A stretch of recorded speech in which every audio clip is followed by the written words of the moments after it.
teste d'abord le son. Bah, teste du son. Bon, écoutez, je ne sais pas ce que rend le son avec ce micro. Je crois qu'il est horrible. Mais du coup, au cas où, j'enregistre aussi avec le micro de mon téléphone, si jamais pour attraper. Ça me ferait vraiment chier de devoir faire une voix off, quoi, c'est bon. Ouais, cette histoire de micro m'a presque fait oublier que j'étais stressée. Oh. Mais en fait, je me suis dit, pour éviter d'être stressée, je vais faire comme si ça n'allait jamais être posté. Ok ? Même s'il faut pas trop que je m'en auto-convainc, parce que sinon je vais vraiment pas le faire. Et c'est quand même pas le but, quoi. J'explique qu'est-ce que je fais là. Moi j'aime bien la vidéo et j'aimerais beaucoup, si possible, faire de la réalisation de clips musicaux, donc pour les artistes. Et en soi, même si la réalisation n'implique pas absolument de savoir gérer une caméra, c'est beaucoup mieux si tu sais le faire. Et de toute façon, vu que je pars de rien, je dois faire des projets par moi-même, et pour faire des projets, j'ai besoin de gérer la caméra. J'avais une copine avant que je voyais très souvent, et donc du coup c'est elle qui gérait la caméra, sauf que cette copine, ma foi, a pris sa vie en main, enfin genre vit sa vie, ce qui fait que je la vois plus, et donc je n'ai accessoirement plus accès à sa caméra, quoi. Je me suis dit, ok, tu vas t'y mettre. En fait, c'est surtout pour me familiariser avec tout ce qui est le vocabulaire de la photographie, de la cinématographie, etc. Parce que je suis... Ah mais attendez, depuis tout à l'heure, je regarde le retour. Oh, je suis désolée. Donc, qu'est-ce que je disais ? Oui, je suis complètement nulle dans tout ce qui est utiliser un appareil photo. Enfin, en fait, je comprends rien à tout ce qui est ISO, ouverture, focale, etc. J'ai beaucoup de mal. Et même si depuis... avec mes études, on va dire que j'ai plus de base qu'avant, ça reste quand même très flou. Avant de poser la caméra et de raconter ma vie, je me suis quand même renseignée sur tout ce qui concerne les luttes, les logs, etc. Je dis etc. parce que je n'ai pas le reste vocabulaire. Mais parce qu'en fait, je vais faire ça sous forme de vlog. Mais je veux vraiment que ça ait un rendu comme j'aime moi. Genre assez cinématographique, pas juste que ce soit des vlogs, parce que mon kiff c'est pas de filmer ma vie en soi, enfin je trouve ça sympa, mais c'est plus le côté technique, le rendu que ça va avoir. Et en tout ce qui est étalonnage, montage, etc., j'ai déjà des bases, mais le souci il est là aussi, c'est que je n'ai que de la pratique et pas de théorie. Je n'ai aucune théorie. Et vous allez me dire, c'est mieux ça plutôt que d'avoir que de la théorie et pas de la pratique. Je suis d'accord. Mais le fait est que quand t'as que de la pratique et pas de théorie, bah en fait sur le moment tu sais ce que tu fais et tu le fais bien, mais pour le refaire, bah tu sais pas faire. En fait, je suis incapable de refaire une seule chose que j'ai déjà faite par le passé. Est-ce que c'est dérangeant que ma tête soit coupée là ? Je crois que ouais, un peu. Vous savez, la règle des tiers et tout. Je sais pas, je n'ai aucune idée de ce que je dis. C'est bien mieux. Ok, je crois que c'est un peu mieux. De toute façon, ce sera pas parfait, des changements il va y en avoir, même en termes de rendu. Si je m'y tiens et que je fais vraiment régulièrement des vlogs, les rendus normalement devraient changer et si j'ai de la chance, s'améliorer au fil du temps. Bah parce que justement, je fais ça pour apprendre. Donc là, on en vient au point de qu'est-ce que je fous là ? Bah je veux juste apprendre à me servir de cette jolie caméra. Et en fait, toute l'histoire, c'est quoi ? C'est que là, en fin d'été, j'ai découvert une youtubeuse qui de base était tiktokeuse, mais moi j'ai découvert sur YouTube, donc je savais pas, qui fait des vlogs de sa vie. Mais moi, faut savoir que de base, je n'aime pas les vlogs. J'aime pas regarder des vlogs. Attention, warning, blasphème, je ne regarde pas les vlogs de Léna Situation. Pourquoi ? Alors que j'adore Léna Situation, j'adore ses amis, j'adore son gars, mais j'aime pas les vlogs qui bougent. Je suis une casanière. Moins qu'avant, mais je suis quand même une casanière. Je suis une personne qui fait beaucoup d'anxiété sociale et d'anxiété tout court, donc si tu veux rester chez moi pour regarder des gens qui sortent, non, moi je veux rester chez moi pour regarder des gens qui restent chez eux, c'est ça le thème. Et donc il y a une fille qui fait ça, qui s'appelle Liana JN, et j'aime trop son contenu. Et en fait je me suis dit, en vrai qu'est-ce qui t'empêche de faire la même chose quand t'auras ta caméra pour t'entraîner ? So me voilà. Sachant que je reste beaucoup chez moi. Et... Enfin non, c'est pas vrai. En ce moment, je reste pas beaucoup chez moi. Mais c'est parce qu'il faisait encore beau. Je pense que cet hiver, je vais rester pas mal chez moi. Au pire, si je suis pas chez moi, je suis soit à la fac, soit au café, en train de bosser. Enfin, bosser, pas bosser, mais réviser pour des trucs de la vie, quoi. Genre soit la fac, soit le code. Oui, on en a encore là, ouais. Je n'en peux plus. Je jure que je n'ai pas autant révisé pour le bac. Enfin, On n'est peut-être pas assez intime pour que je commence à parler du code. C'est un sujet sensible, c'est un sujet touchy pour moi. Donc on va laisser ça là. Quoi qu'il en soit, je trouve que ma petite vie chez moi est assez esthétique en fait. Et je me suis dit, vas-y, on va filmer. Et je pense qu'il y a moyen de faire des plans jolis. Et comme ça m'entraînera. Bref, voilà. Genre, je suis seule chez moi. Je pense beaucoup. Et j'aime bien la vidéo. Et j'ai réuni ça pour faire ça. Ah oui, et au-delà de ça, je fais pas mal de peinture aussi. Je fais pas mal d'art. Et j'aime bien le filmer. Donc, écoutez, on verra bien. Je vais essayer de faire ça. Au moins une première fois. Je me dis, ça coûte rien de se jeter à l'eau. Ça coûte beaucoup de choses de se jeter à l'eau. Notamment 975 € pour cette caméra. Mais non, je rigole parce qu'en tous les cas, j'avais besoin de cette caméra. Donc, c'est pas les vlogs qui font que j'ai dépensé cette somme-là. Disons que j'ai envie d'essayer. Si ça me plaît et que ça a un sens, tant mieux. Si ça me plaît pas, j'arrête. Personne me force, de toute façon. Et puis, de toute façon, je suis un peu timide. Et un peu gênée de faire ce que je fais. Donc, ce sera pas plus mal. Mais si, ce sera plus mal. Si j'arrive à m'améliorer et tout grâce à ça, ce serait vraiment super cool. Là, je pense que je vais manger un bout. Ou peut-être que je vais prendre un sandwich dehors, je sais pas. J'ai trop la flemme de faire manger là. En tous les cas, je vais sortir de chez moi pour aller au café et faire ma vie. Et surtout, acheter une bougie. Parce que ma bougie est finie. Et ça c'est inconcevable. Sachant que, vu que j'ai acheté ce petit jouet qui me sert à vous parler, ça m'a mis un coup, financièrement parlant. Donc, j'essaie de faire gaffe à mon argent là dans les mois à venir. Mais comment vous dire, c'est très occidental ce que je vais dire. Je préfère manger du riz, manger des pâtes, manger du pain sec pendant 2 mois et aller au café pour faire ma vie plutôt que le contraire. Littéralement, je préfère mon café plutôt que d'aller me nourrir. Parce que là, du coup, ça fait très matcha girly, quoi. Mais non, c'est parce que le café, c'est le seul endroit où j'arrive à réviser et en même temps avoir la sensation d'avoir une vie. Et donc, si je fais pas ça, je reste chez moi et littéralement, je déprime.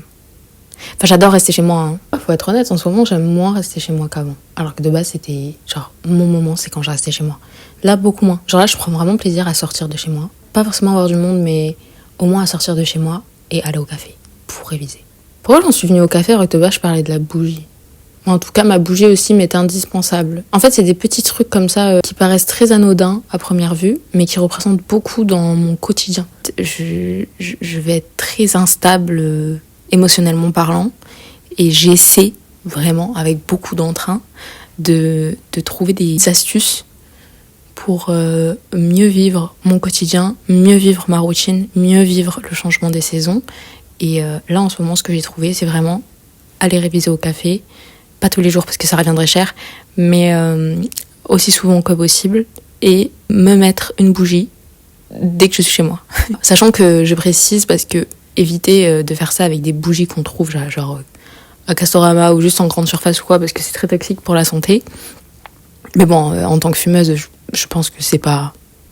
Enfin, vous voyez ce que je veux dire. Ce serait quand même culotté de ma part de dire surtout pas des bougies industrielles. Non mais tu imagines ce que ça fait au corps. Moi, les bougies, je les prends dans un magasin qui fait des bougies qui sont inoffensives pour l'être humain. Donc voilà, ça ne craint rien, je peux la laisser allumer autant que je veux. Enfin, je veux dire, ça craint le feu, mais en termes de toxines, ça ne craint rien. De toxicité, ça ne craint rien. Tout va bien, je ne serai pas empoisonnée. C'est pour ça que je me permets de m'empoisonner avec tout le reste. Voilà, mes bougies sont bio. Je savais déjà très longtemps que je parle, mais de toute façon, si je refais des vidéos, j'espère vraiment que j'en referai en vrai. Je pourrais aborder plein d'autres sujets, notamment le fait que j'ai changé du tout au tout d'hygiène de vie en 1 mois et demi là. Et c'est choquant, parce que je vous jure que de base, mon rapport à... Attention, quand je dis hygiène de vie, je parle pas de douche ou de quoi que ce soit. Hein. Oula, je parle d'hygiène de sommeil notamment. J'avais un rythme de sommeil mais pitoyable. J'avais des cernes qui allaient jusqu'en bas des joues, jusqu'aux raflouquettes, elles allaient. J'ai toujours dit raflouquettes, je suis quasiment sûre que c'est pas du tout le mot pour parler des cheveux ici là. Mais je trouve que ça sonne super bien, donc on va continuer à dire raflouquette. Mes cernes descendaient jusqu'aux raflouquettes, et enfin voilà, c'était terrible. J'avais plein d'idées, plein d'ambitions, mais je faisais jamais rien parce que... Enfin, j'ai un très mauvais rapport au sommeil et à la nuit. Et là, ça a changé du tout au tout depuis 1 mois et demi, et c'est peut-être la meilleure chose qui m'est arrivée cette année. Je prie de tout mon cœur pour que ça dure. Je fais en sorte que ça dure aussi, parce que tout dépend de moi, hein. Mais en général, ce genre de moment, ça a jamais duré très longtemps. Et je crois que c'est la première fois de ma vie que ce changement bénéfique dure aussi longtemps. C'est un truc de fou d'avoir 8 heures de sommeil. C'est un truc de fou. Et vous savez, ce qui est encore plus fou, c'est de se coucher un jour et de se réveiller un autre jour. Genre se coucher un jour et de se réveiller le lendemain. Vous avez déjà essayé ? C'est lunaire comme expérience. Je pense que j'ai fini de parler pour aujourd'hui. Je filmerai d'autres petits moments de vie ce soir. Oui, parce que c'est surtout esthétique le soir chez moi. Un petit peu à 14h quand la lumière rentre et éclaire mes plantes. Mais sinon, c'est surtout esthétique le soir. Peut-être qu'il y aura seulement 3 personnes qui regarderont ça. Mais vous savez quoi ? Ça me va. 3 personnes, c'est un bon chiffre. Non, c'est pas un bon chiffre. Des amitiés à 3, ça tient jamais. 4. Il faudrait qu'il y ait 3 personnes qui regardent ça pour que vraiment il y ait une bonne ambiance. Voilà.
Bonjour, on est plusieurs jours plus tard. En fait, il se trouve que j'ai filmé ça hier soir, sauf que comme une débile, j'ai pas fait attention, j'avais mis le mode ralenti. Donc je m'en suis rendu compte au montage, mais le fait est que j'ai réussi à le remettre à une allure normale, mais le son que j'avais enregistré sur mon téléphone, j'arrivais pas à le faire correspondre aux images, du coup je me suis dit, tant pis, il est tard, je le referai plus tard. Donc, nous revoilà. Là, on est quel jour ? On est mardi soir. Et les images que vous venez de voir, je les ai tournées samedi. Il faut savoir que je suis tombée malade entre-temps. Un plaisir. J'étais complètement malade le dimanche. Hier, je suis allée en cours, j'avais qu'1 heure, mais j'étais un zombie. Et aujourd'hui, ça va un peu mieux. Je suis toujours un peu KO, mais ça va un peu mieux. J'ai eu une très longue journée. J'ai fini à 17h15. J'ai commencé à rentrer chez moi, sachant que je n'habite pas très près de la fac. Et en fait, à mi-chemin, donc... autant vous dire, un certain bout de temps, je me suis rendu compte que j'avais oublié le livre que je suis actuellement en train de lire sur les bancs d'amphi. Sachant qu'il me restait genre 10 pages et que j'adore ce livre et que je voulais vraiment le finir. Et je me suis dit non, il n'y a pas moyen. Sachant que demain, j'ai pas cours. Donc ça voudrait dire que j'aurais passé ce soir sans mon livre, plus demain. Non. Du coup, j'ai dit, vas-y, on y retourne. Sauf que ça m'a fait faire... J'ai dû rentrer dans un amphi plein. Rentrer dans un amphi où il y avait toute une classe, tout un prof en train de parler. Ce n'est pas mon truc, ce n'est pas trop mon délire de faire ce genre de choses. J'ai passé un très mauvais moment, si ça intéresse quelqu'un ici. Tout ça pour dire que je suis rentrée tard chez moi. En rentrant, j'ai fini mon livre, je l'ai analysé, enfin j'ai noté ce qui était important. Et voilà, j'ai fait un débrief à chaud comme j'ai l'habitude de faire pour ensuite faire une petite vidéo analyse que je poste sur TikTok. Pour ceux que ça intéresse, le livre c'est Le meilleur des mondes d'Aldous Huxley. J'aime bien les dystopies. Je trouve ça hyper intéressant d'analyser différents fonctionnements sociétaux, comment ça se passe, les différents conditionnements sociaux. Enfin bref, et donc j'ai lu 1984 et The Handmaid's Tale. Mais là du coup je voulais lire lui et honnêtement, j'en suis très contente. J'en ai pas toujours entendu que du bien. Je sais que les gens le considéraient comme un peu moins cool, etc. de 1984. Je vois pourquoi il est moins apprécié que 1984. Et je pense que j'en parlerai dans l'analyse que je vais faire incessamment sous peu. Mais j'ai quand même trouvé ce livre extra, honnêtement. Je trouve que l'auteur... Enfin, vous me direz, à mes yeux, tous les auteurs sont...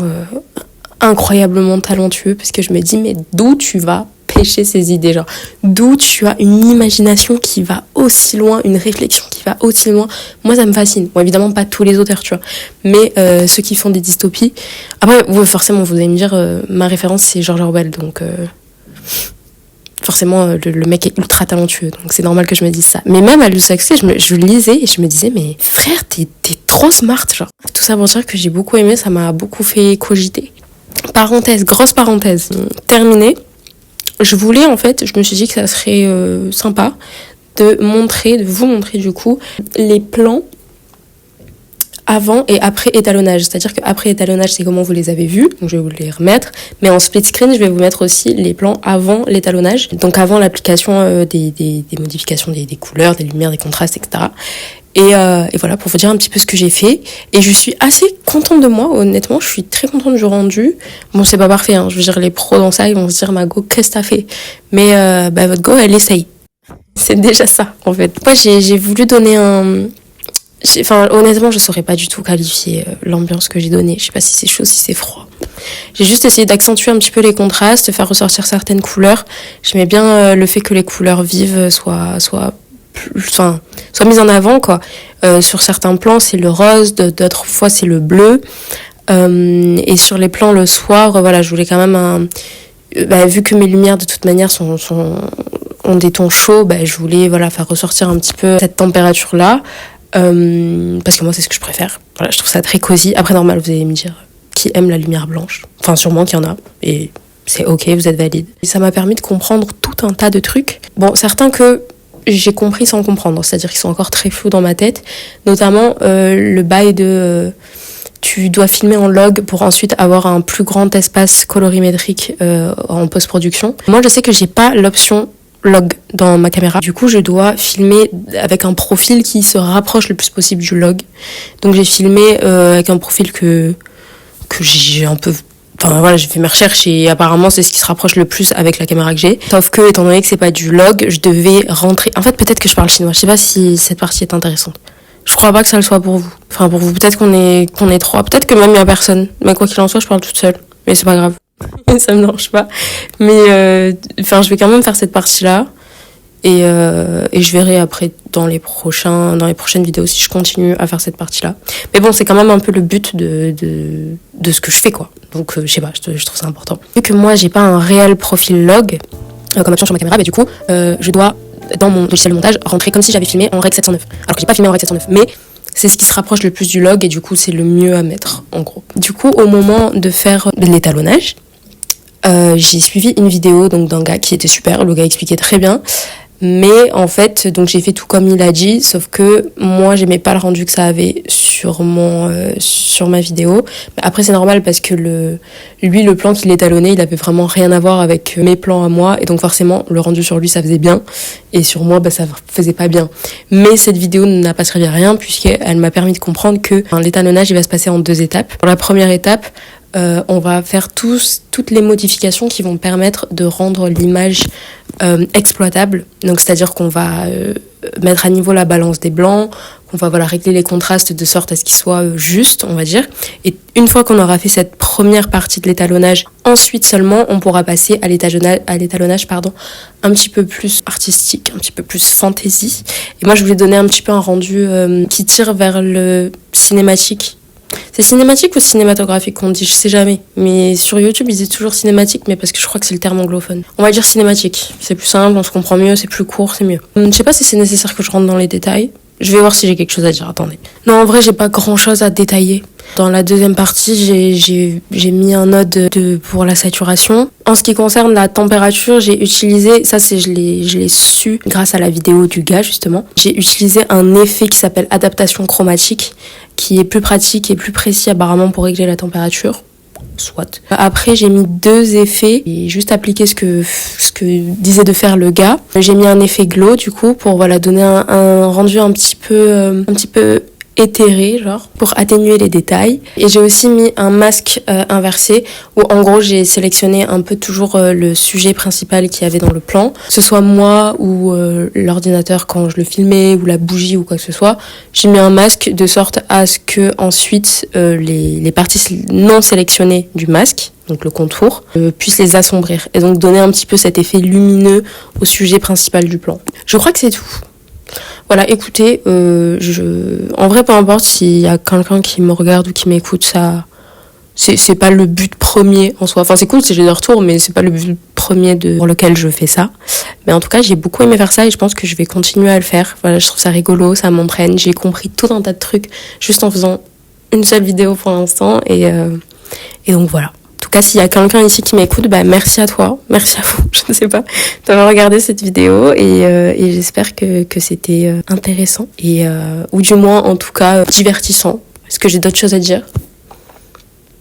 Non, je suis complètement crevée, je ne sais même pas si je vais manger. Je vais aller me coucher le plus vite possible parce que demain, j'ai beaucoup de choses à faire. Donc voilà, et d'ailleurs, je filmerai, je pense, demain. Merci beaucoup.